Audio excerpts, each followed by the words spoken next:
선부 예배 이 자리에 우리 주님이 우리와 함께 계십니다. 아멘. 저는 작년에 전도서를 강해를 시작을 했죠. 기억이 납니까? 전도서 강해를 하면서 전도서 1장 1절에서 11절까지 본문을 가지고 하나님 없는 인생이라는 제목으로 말씀을 전했습니다. 하나님 없는 인생은 한마디로 뭘까요?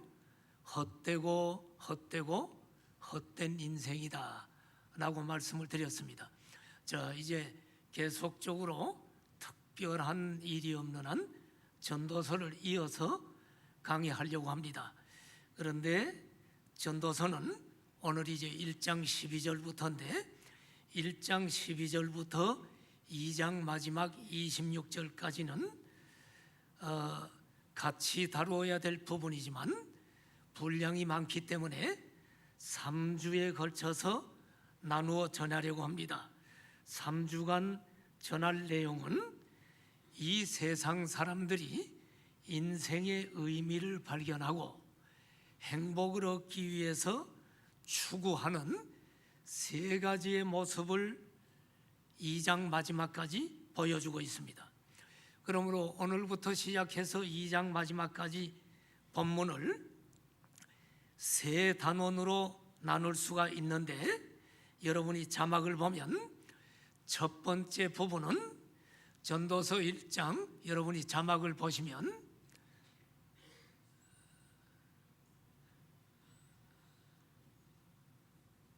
전도서 1장 12절에서 18절 오늘 다룰 말씀이죠. 그런데 오늘 그 부분만 다루는 게 아니라 전도서 2장 12절에서 17절까지 내용입니다. 이것은 지성주의를 추구하는 삶의 모습입니다. 지혜와 지식을 얻음으로 삶의 의미를 찾으려고 하는 사람들이죠. 두 번째 부분은 다음 주에 다룰 전도서 2장 1절에서 11절까지로 쾌락주의의 모습입니다. 쾌락을 통해서 삶의 의미를 찾으려는 사람들의 모습입니다. 이것은 다음 주에 하겠습니다. 세 번째 부분은 전도서 2장 18절부터 2장 마지막 절까지 물질주의를 추구하는 사람들의 삶의 모습이죠. 대부분의 인생들이 이 세 번째 부분을 다 추구하죠. 부귀와 영화를 누리면 삶이 행복할 것이라고 생각하는 사람들이 추구하는 삶의 모습입니다. 세 가지, 지성주의, 쾌락주의, 물질주의, 하나님을 떠난 인간들이 추구하는 모습이 바로 지성주의, 쾌락주의, 물질주의입니다. 오늘 저는 지성, 쾌락, 물질이 허무하다라는 것을 전도서가 증언하는 내용을 가지고 오늘은 첫 번째 지성주의의 허무성이라는 제목으로 말씀을 나누려고 합니다. 자, 그런데 이제 설교를 본격적으로 하기 전에 여러분에게 제가 좀 부탁을 드리고 싶은 것은 뭐냐면 제가 지금까지 설교를 참 많이 해왔고 한국교회 곳곳에 가서 내가 설교를 해봤어요. 그러면서 내가 느끼는 바를 좀 얘기하겠습니다. 성도들이 설교를 듣는 그 자세가 엉터리인 교회가 참 많아. 미안하지만 엉터리인 성도가 많다고요. 그러니까 설교를 다 듣고 나면 은혜를 받았다는 게 뭐냐면 내 마음에 드는 얘기, 내 기분이 좋아지면 은혜를 받았다고 하고, 설교가 아주 재밌는 얘기를 해서 그저 그 설교가 재밌으면 설교를 잘했다라고 얘기하는데 그것은 맞을 수도 있고 틀릴 수도 있어요. 설교는 뭐냐? 강단에서 하나님의 계시된 하나님의 뜻을 대언하는 것입니다. 그러니까 하나님의 성경 말씀 없이 1시간 동안 회중들을 들었다 놨다 재밌게 해도 성경 하나님의 계시된 말씀이 전해지지 않으면 그건 설교가 아닙니다. 그러니까 그런 걸 보고 여러분이 은혜를 받았다고 하면 안 돼. 그래, 여러분들이 우리 교회는 참 다행히 성도들이 말씀을 잘 따라오는데, 자, 오늘 본문을 가지고 나는 하나님의 말씀을 대언하는 자입니다. 나는 종일 뿐입니다. 그러므로 여러분, 오늘 여러분들은 강단을 좀 집중하셔서 오늘 읽어준 본문을 다 다룰 텐데, 이것을 가지고 제가 하나님의 말씀을 전할 때 그 성경 말씀을 잘 보고, 강단에서 전하는 말씀이 성경 하나님의 계시된 말씀이라면 우리는 아멘으로 받아들이고 우리는 변화가 되어야 될 줄로 믿습니다. 자, 그러면 오늘 본문으로 들어갑니다. 지성주의의 허무성. 먼저 오늘 첫 번째 절, 전도서 1장 12절을 보십시오. 나 전도자는 예루살렘에서 이스라엘 왕이 되어. 자, 전도서를 쓴 사람이 누굴까요? 예루살렘 이스라엘 왕인데 그 사람이 누굴까요? 솔로몬 왕을 가리킵니다. 솔로몬이 인생 말년에 자신의 인생을 돌아보며 이 성경을 기록했는데, 솔로몬이 기록했지만 이것은 하나님의 성령의 감동으로 기록된 하나님의 말씀입니다. 자, 솔로몬이 왕이 되었어요. 왕이 되고 난 후에 어떤 고민을 했을까? 어떻게 하면 나라를 잘 다스려 볼까? 백성을 잘 다스릴까? 많이 고심하고 지혜를 짜냈을 것입니다. 여러분 아시죠? 솔로몬은 지혜가 출중한 왕입니다. 열왕기상 4장 29절 이하를 보면 솔로몬이 그는 얼마나 지혜가 있느냐? 하나님이 솔로몬에게 지혜와 총명을 어느 정도 줬느냐? 그냥 주신 게 아니에요. 많이 주셨대. 근데 그냥 많이 준 게 아니야. 심히 많이 줬대. 그러니까 지혜가 가득 찬 사람이야. 그러니까 솔로몬이 지혜가 30절을 보니까 어느 정도냐? 동방의 동양의 모든 사람의 지혜를 다 합해도 솔로몬의 지혜를 따라가지 못하고, 그 당시 애굽은 피라밋을 지을 정도로, 이집트 가보신 분 있죠? 피라밋 스핑크스를 봤을 거예요. 참 피라밋을 보면 옛날에 어떻게 저렇게 피라밋을 만들 수 있느냐? 탁월한 지혜를 가진 사람들이 애굽에 많이 모여 있는데, 솔로몬은 애굽의 모든 지혜를 합한 것보다도 더 뛰어났다고 합니다. 그런데 솔로몬이 이렇게 뛰어난 지혜를 가지고 오늘 본문 전도서 1장 13절에 보니까 마음을 다하여 그 뛰어난 지혜를 가지고 뭘 연구했느냐? 하늘 아래에서 행하는 모든 일을 연구했대. 대단한 사람이에요. 예? 하늘 아래란 말은 전도서에 나오는 해 아래서란 말하고 같아요. 다른 말로, 우리말로 쉽게 하면 이 땅에서 행해지는 모든 일이 어떻게 이루어지고 있는가를 연구하고 살폈다. 여기서 두 단어를 주의 깊게 봐야 됩니다. 연구라는 단어와 살폈다는 것. 이 연구했다는 것은 여러분 간단히 보면 안 됩니다. 연구하며라는 말은 단순히 보았다는 게 아니고, 연구했다는 게 아니고, 모든 일의 근원을 끈질기게 추적해서 살피는 것입니다. 요즘 박사학위 논문 쓰는 사람들이 단순히 쓰는 게 아니에요. 증명하고 원인부터 살펴서 논문이 나와서 박사학위가 쉽게 되는 게 아닙니다. 그래서 이 연구하며라는 것은 바로 모든 근원을 끈질기게 연구한 것입니다. 단순히 표면적 연구가 아니고 깊은 뿌리까지, 원인까지 살펴가며 깊이 있는 연구를 말합니다. 그리고 살핀다는 말이 나오는데, 살핀다는 것도 여러분 그냥 눈으로 잠깐 보고 살피는 그런 단어가 아니에요. 지금 나는 지금 원어를 가지고 지금 원어 뜻을 여러분에게 풀어주는 것입니다. 하나님의 계시된 성경은 한국말로 된 게 아니고 히브리어, 아람어, 헬라어로 되어 있는데 구약은 특별히 히브리어로 되어 있어요. 이 살핀다는 원어의 뜻을 보면 어떤 일을 모든 관점에서 두루 살핀다는 것입니다. 한 면을 한 가지 입장에서 보는 것이 아니고 모든 각도에서 살펴서 심오한 관찰을 의미하는 것입니다. 솔로몬이 자기 지혜와 지식을 총동원해서 하늘 아래에서 행해지는 모든 일을 살폈대요. 이거 대단한 사람이죠. 박사학위 하나 따기도 어려운데 모든 분야를 다 살폈다는 거예요. 연구했다는 것입니다. 절두절미하게 연구하고 살펴본 결론이 뭘까요? 화면을 다음 자막을 넘겨주면 전도서 1장 13절에 살펴본 결과는 인생이 괴로움과 수고라는 결론을 얻었다. 그가 얻은 결론은 인생은 괴로움과 수고다. 하나님께서 인생에게 수고하게 하신 이 괴로움이 왜 왔는 줄 압니까?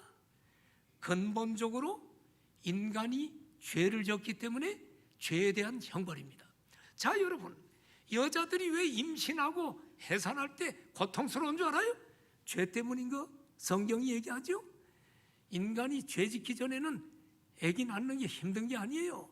그리고 남자들은 왜 직장 출근하고 이마에 땀을 흘려야 지금 먹고 살고, 지금 한국 경제가 지금 엉망이라 지금 살기 어려워서 지금 보니까 곳곳에 지금 임대 놓는데 임대가 나가지 않아서 상가들이 비고 자영업자들이 힘들고, 지금 왜 이렇게 힘든가?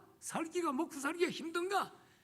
근본적으로 인간의 수고와 괴로운 것은 본질적으로 죄 때문이라는 것을 우리가 압니다. 하나님이 죄에 대한 형벌을 주셨어요. 이 솔로몬이 해 아래에서 일어나는 모든 일들을 연구해 봤더니 결과가 괴로움과 수고다라는 결론을 그는 알았습니다. 그러므로 전도서 1장 14절에 보니까 솔로몬은 이렇게 얘기합니다. 그래, 내가 연구해 봤는데 이 해 아래에서 행하는 모든 일을 보았는데 모두 다 헛되어 바람을 잡으려는 것이로다. 바람이 잡아줘요, 주먹에? 그는 그것을 깨달았습니다. 죄로 말미암아 하나님을 떠난 인생은 지혜와 지식을 아무리 가져도 헛되다. 그렇다면 지혜로운 솔로몬 왕이 지혜가 뭐라고 얘기를 합니까? 1장 15절에 보니까 구부러진 것을 지혜로 곱게 할 수 없고 모자란 것도 셀 수 없도다. 자, 박사학위를 받았는데 내가 이렇게 하면 되리라고 내가 논문을 썼는데 해보니까 잘 되는데 어느 날 엉망이 되더래. 자, 하나님이 엉망으로 만들면 끝나는 거예요. 박사도 못. 나는 경영학 박사 학위를 받은 사람이 이렇게 하면 사업에 성공한다. 남들을 잘 코치하는 경영학 박사가 사업해가지고 망한 이야기를 들었어요. 그러니까 경영학 박사가 자기가 경영학을 박사학위를 따가지고 이렇게 하면, 경영을 잘하면 사업이 성공한다라고 해서 했는데 한때 성공하는 것 같다가 어떤 문제가 딱 발생돼 가지고 예기치 않은 문제로 완전히 사업이 구부러져 버렸어. 그러니까 경영학 박사가 지식을 가지고도 구부러진 것을 곱게 할 수 없고 모자란 것도 셀 수 없도다라고 하는 것을 보게 됩니다. 인간이 많이 공부해서 박사학위를 많이 따고 최고의 지식과 지혜를 가져도 지식과 지혜로 할 수 없는 일이 얼마나 많아요? 인간이 지금 달로 로켓을 쏘고 지금 위성을 쏘고 지금 할 정도로 과학이 발달됐어요. 의술도 여러분 과거보다 엄청나게 발달돼서 지금 옛날에 불치병들이 지금 막 고치는 시대가 됐습니다. 그러나 최고의 지성을 가졌다고 하더라도 할 수 없는 것이 얼마나 많아요. 이어령 씨 아시죠? 최고의 지성이라고 불리는 이어령 씨, 전 문광부 장관. 이어령 씨 딸이 박미나 변호사였는데, 이 박미나 변호사가 이미나 변호사가 어느 날 병이 들었어. 병원에서 안 고쳐지는 거예요. 최고의 지성을 가진 아버지가 그 딸이 고통스러운 것을 보면서, 딸이 이렇게 고통스러운데 나는 많은 것을 책을 읽고 책을 쓰고 지성을 가졌는데 내가 우리 딸을 고칠 수가 없다. 하나님이 구부러뜨리면 곱게 할 수 없어요. 그러면서 그 딸 이미나 변호사가 예수님을 믿게 됐어요. 아마 온누리교회 하용조 목사님 그 교회를 다닌 것 같아. 그러다가 이미나 전도사가 아버지를 전도했어요. 아버지 예수 믿으시오. 그런데 최고의 지성이 예수 믿나요? 안 믿죠? 그의 책을 보면 하나님을 못 믿는 이유를 여러 가지를 쓴 것을 보게 돼. 내가 중학교 때 이어령 씨가 쓴 우수의 사냥꾼을 보고 굉장히 감동을 받았어. 그거 보고 하나님이 싫어졌어. 그만큼 이어령 씨는 많은 지성인들에게 하나님 못 믿도록 영향을 미쳤던 사람입니다. 그런데 이어령 씨가 이런 얘기를 합니다. 나는 많은 책을 읽고 지성을 가졌지만 딸의 병을 고칠 수 없는데 하나님 당신이 살아계시면 우리 딸을 고쳐주십시오. 그러면 내가 하나님을 믿겠습니다. 그런데 이민아 씨가 병을 고친 거야. 그리고 이어령 씨가 주님 앞에 돌아왔어요. 그리고 세례를 받았어. 물론 이민아 씨는 다시 세상을 떠나서 천국 갔지만, 그리고 나서 이제 이어령 씨가 이제 하나님이 병을 고쳐줘서만 믿는 게 아니라 그거와 관계없이 나는 하나님을 만났다. 그러면서 이어령 씨가 몇 년 전에 유명한 책을 하나 썼어. 그게 뭐요? 지성에서 영성으로. 나는 여지까지 지성을 추구했지만 이제는 영성의 사람이 되었다. 15절이 그 말씀입니다. 인간이 지성을 가지고 구부러진 것도 곱게 할 수 없고 모자란 것도 셀 수 없다. 자, 조금 더 설명해 볼까요? 아프리카 흑인들 있죠? 흑인이 시커매요. 그런데 박사학위를 한 100개 받은 사람이 화장품을 만들어. 화장품을 연구해 가지고 만들었어. 흑인들 이 화장품 한 번만 바르면 백인이 됩니다. 그래가지고 화장품 하나에 10억이야. 10억이라도 나갈 거요. 10억이라도 팔릴 거야. 그런데 그 화장품을 만들 수 있을까? 흑인이 여러분 하얘질 수 없어. 하나님이 흑인으로 만들었어. 구부러진 것은 인간이 곱게 할 수 없는 게 많아. 성경은 표범이 그 반점을 변할 수 있느냐? 표범이 얼룩달룩 반점이 변해져요? 아무리 지성과 과학이 발달돼도. 그리고 여러분, 죄로 부패한 인간성을 바꿀 수 있습니까? 현대 고도로 발달된 지성이 인간의 도덕을 개혁했나요? 지식이 늘어나고 문화가 발달되었지만 인간은 점점 더 악해지고 미워하고 질투하고 살인합니다. 세계 곳곳에 끊임없는 전쟁이 일어나고 있습니다. 지식은 늘어났지만 핵무기를 보유하고 핵전쟁하려고 합니다. 미국과 이란 전쟁이 지금 여러분 우리의 촉각을 곤두세우고 있지 않습니까? 저 북한의 끊임없는 핵위협이 우리를 위협하고 있지 않습니까? 인간의 지식이 인간을 행복하게 하지 못하고 있습니다. 법과 제도를 끊임없이 바꾸지만 세상은 좋아집니까? 정치인들이 아무리 개혁을 외쳐도 세상이 좋아집니까? 인간은 본질적으로 죄인이기 때문에 죄성을 해결하지 않고는 지식과 지혜로 여러분 아무리 제도를 바꾸어도 인간은 행복해질 수가 없습니다. 그래서 지혜와 지식을 추구했던 솔로몬도 바로 1장 15절을 얘기하는 거예요. 내가 지성을 추구하고 지혜를 추구했지만 내가 할 수 없는 게 있다. 1장 16절을 보십시오. 솔로몬은 자타가 인정하는 최고의 지혜자입니다. 내가 크게 되고 지혜를 더 많이 얻었다. 나보다 먼저 예루살렘에 있던 모든 사람들보다 내가 내 마음이 지혜와 지식을 많이 만나봤어. 그는 지혜와 지식하면 나 따라갈 사람 없어. 자부심이 컸던 사람입니다. 솔로몬이 잠언 3천을 말했고 작사 작곡한 노래만 해도 15,000개였으며 식물과 짐승과 물고기를 논할 정도로 박식한 사람이었습니다. 생물학 박사, 동물학 박사, 식물학 박사, 정치학 박사, 경제학 박사, 교육학 박사, 모든 것을 여러분 긴 심도 깊게 뿌리부터 연구해 여러분 정리한 사람입니다. 솔로몬은 스스로 자신의 능력을 인정하지 않을 수 없을 정도로 대단했다는 말입니다. 게다가 솔로몬은 굉장한 노력파입니다. 이것으로 만족하지 않고 박사학위 이 정도 받았다는 것으로 만족하지 않고 더 큰 지혜와 더 큰 지식을 얻고자 끊임없이 노력하고 연구했어요. 17절 보세요. 봐요. 내가 다시 지혜를 알고자 하며 뭘 알려고 노력했는 줄 압니까?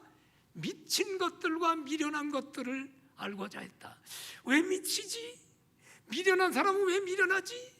어떤 사람은 왜 잘 되는데 어떤 사람은 똑같은데도 못되지? 어떤 사람은 키도 크고 더 잘생겼는데 왜 가난하지? 어떤 사람은 별로 못생겼는데 왜 돈이 붙지? 저 미친 사람들은 왜 미칠까? 오늘날 말하면 정신과 의학 박사가 되려고 또 연구했다는 거야. 박사 학위를 지금 보통 많이 받는 게 아니야. 미련한 사람들은 왜 미련할까? 가만히 보니까 미련한 사람은 평생 고생하거든. 아이고 저 미련퉁이 저거 어떤 사람은 아주 깨를 잘 내가지고 하는데 이것을 갖다가 그냥 원인부터 연구하려고 그는 노력을 했다라고 이야기합니다. 훌륭한 지혜와 지식을 얻어보려고 했던 것입니다. 그런데 솔로몬은 그 결과 두 가지를 깨닫습니다. 솔로몬이 깨달은 두 가지 사실은 첫째, 지혜와 지식이 헛되다는 것을 깨달았다는 것입니다. 잠언 1장 17절에 보니까 바람을 잡으려는 것이다. 헛된 것이다. 바람이 잡혀지냐? 세계를 놀라게 했던 솔로몬의 지혜도 모두 헛된 것이라는 거예요. 이 부패돼가는 세상과 인간을 어찌 해결할 수 없음에 대한 한계를 느끼며 고백합니다. 솔로몬은 나라가 완전한 나라를 만들기 위해서 교육 정책을 써봤을 거예요. 그런데 안 되는 거예요. 두 번째 솔로몬이 깨달은 것은 지혜와 지식이 많으면 번뇌와 근심도 많다는 것을 깨달았어.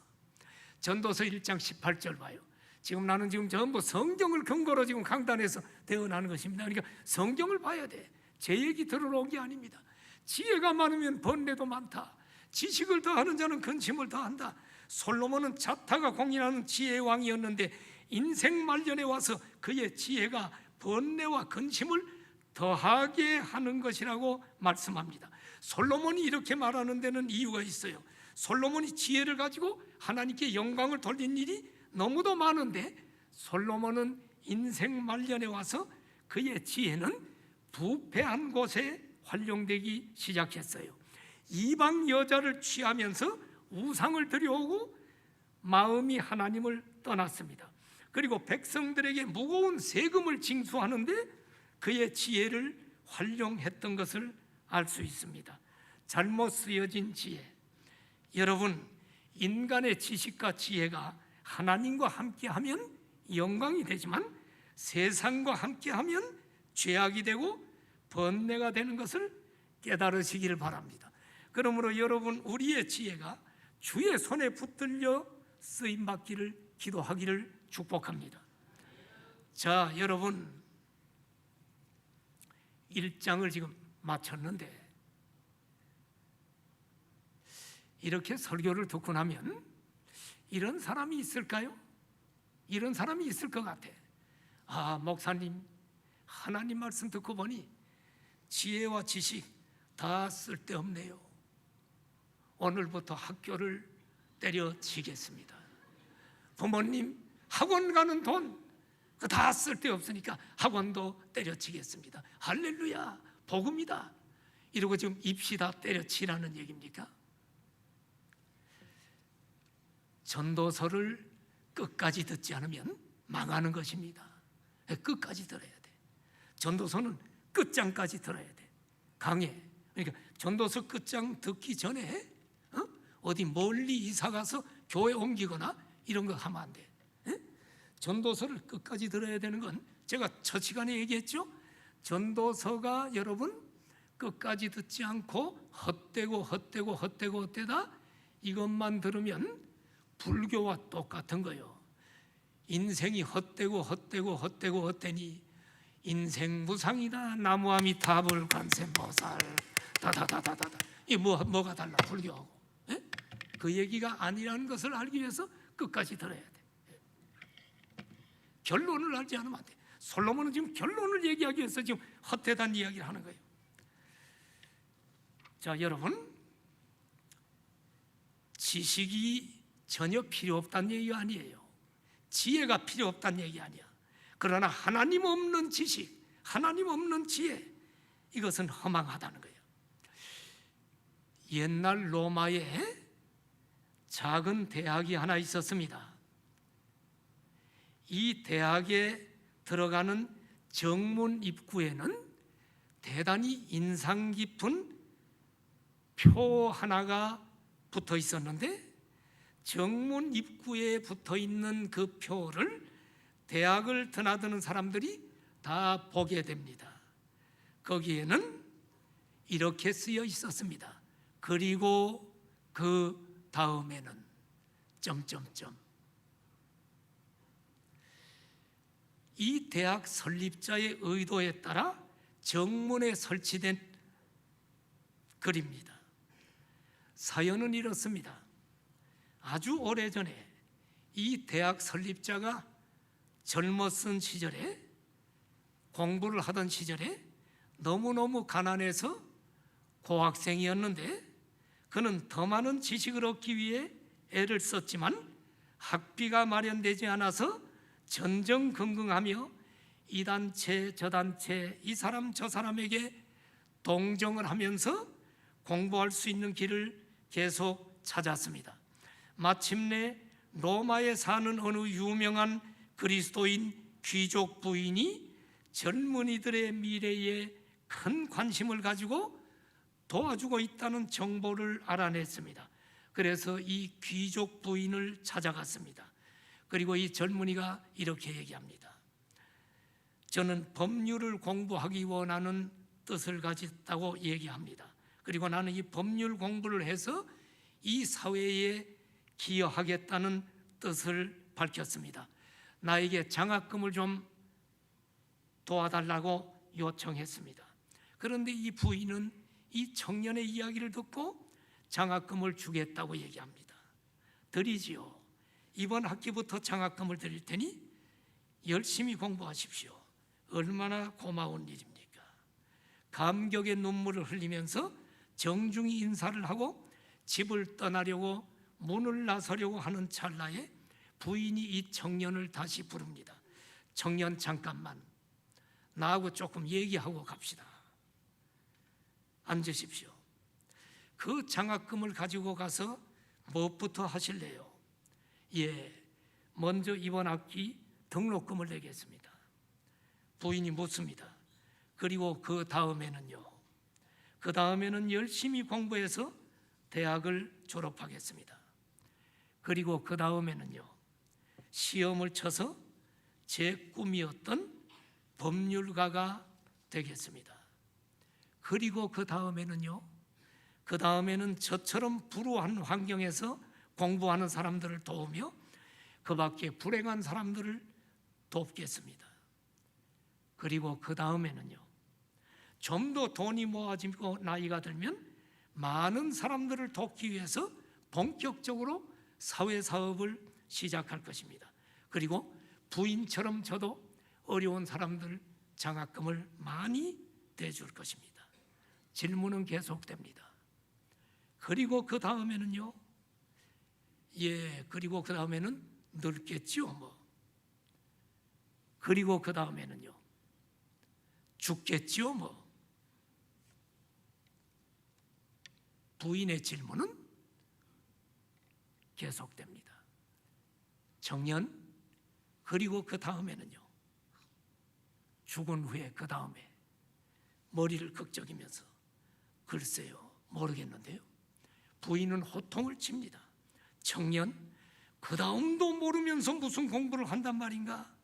아까 자네에게 주었던 장학금을 돌려주게. 청년은 무척 당황을 했습니다.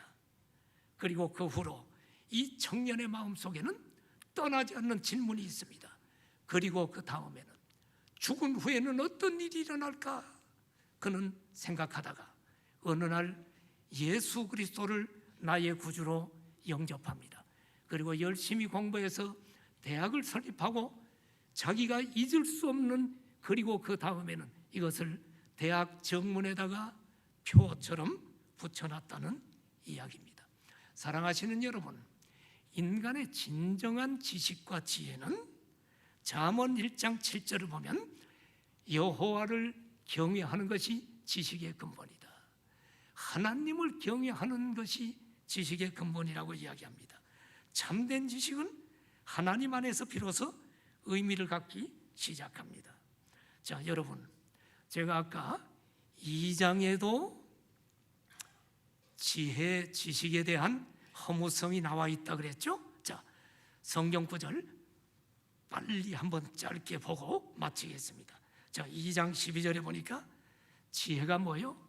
망령됨과 어리석음. 지혜왕 솔로몬이 자신의 행한 일들, 지혜가 망령됨과 어리석음이라고 이야기합니다. 2장 13절을 보니까 여러분, 그렇다면 지혜가 망령되면 지혜자와 우매자에는 별 차이가 없나? 아니요. 지혜자와 우매자는 차이가 있어요. 어떤 차이? 빛과 어둠의 차이가 있는 것처럼 차이가 있다는 거예요. 이 세상 살이에서 지혜자와 우매자는 차이가 커요. 2장 14절에도 보면 지혜자는 여러분 그의 눈이 머릿속에 있지만 우매자는 어둠 속에 다녀. 지혜자는 머릿속에 있대. 우매자는 보고도 잘 깨닫지 못하는데 지혜자는 어느 걸 보면 머릿속에 눈이 있는 것처럼 보이지 않는 것을 봐. 이것을 비전이라고 하지요. 여러분, 나이트 형제인가요? 새가 날아다니는 것을 보면서 그의 머릿속에 눈이 뭘 봤을까요? 아, 사람이 하늘로 날 수 없을까? 그래서 비행기가 만들어진 거예요. 여러분, 에디슨이 이 전기불 만들고 수많은 여러분 것을 만들었죠. 그의 눈이 머릿속에 있었기 때문이에요. 내가 한 10몇 년 전에 자동차를 운전하고 가다가 내비게이션을 해가지고 이렇게 가는데 어느 날 몇 시간 운전하다 보니까 고속도로에서 피곤해요. 그래서 내가 어떤 생각을 했냐면 이런 차가 나오지 않을까? 내비게이션 해놓고 그냥 내가 잠자면 자동차가 알아서 나를 갖다 그 자리에 데려다 주는 날이 오지 않을까 했는데 오늘날 인공지능 시대가 돼서 그런 차가 왔잖아. 내가 우리 성도가 한번 자기 차를 타라 그래서 내가 고속도로를 간 적이 있는데 그 차가 인공지능 차더라고요. 그래가지고 고속도로에서 핸들을 놓더라고. 이 집사님이 악셀레터도 안 밟고 시속 100km로 달리고 있는데 그래서 그 핸들 놓으면 부딪히면 어떡하냐 그랬더니 안 부딪혀요 목사님. 그래서 그러냐고 그랬더니 보니까 앞차가 딱 서니까 이 차도 같이 센서가 감지돼가지고 속도를 딱 앞에 걸 보고 차가 천천히 가고 또 옆에 오면 차가 또 옆으로 가고 이걸 보면서 내가 10몇 년 전에 머릿속에 잠깐 생각한 것이 지금 이루어지는구나. 자, 지혜자와 우매자는 여러분 이 세상에서 여러분 차이가 없다는 게 아니에요. 머리가 나쁘면 손발이 고생한다는 말이 있죠. 손발을 고생 많이 하는 분들이 있죠. 인생을 살며 지혜 있는 자와 우매자의 차이가 큰데 위기를 대처하는 능력부터도 차이가 나지 않습니까? 그러나 솔로몬의 생각이 바뀌기 시작합니다. 그 계기가 그가 죽음에 대하여 생각하기 시작하면서부터입니다. 이제 솔로몬은 노령에 접어들었습니다. 화려한 인생을 살았지만 이제는 죽음을 생각합니다. 그리고 그는 깨닫습니다. 지혜자나 우매자나 모두 내 한 가지다. 전도서 2장 14절. 그들 모두가 당하는 일이 모두 같으리라. 2장 15절. 우매자가 당한 것을 나도 당할 거야. 내게 지혜가 있다 한들 무슨 유익이 있어? 그렇습니다. 지혜자와 우매자 다 죽습니다. 죽음 앞에서는 지혜자나 우매자나 똑같습니다. 지혜자라고 죽음을 피할 수 있는 것이 아닙니다. 돈 다 놓고 가야 됩니다. 지혜자나 우매자나. 솔로몬은 창조 이래로 전무후무한 영화를 누린 왕인데 그가 인생 말년에 깨달은 것은 오늘 마지막 절 17절. 해 아래서 하는 일이 내게 괴로움이요 다 헛되어 바람을 잡으려는 것이다. 죽음 앞에 섰을 때 필요한 것은 딱 한 가지. 돈도 필요 없어요. 명예도 필요 없어요. 지식도 필요 없어요. 심지어는 미안하지만 자식들까지 부모의 죽음을 대신해 줄 수 없어요. 그 순간에 필요한 것은 오직 예수 그리스도를 믿는 믿음뿐인 줄로 믿습니다.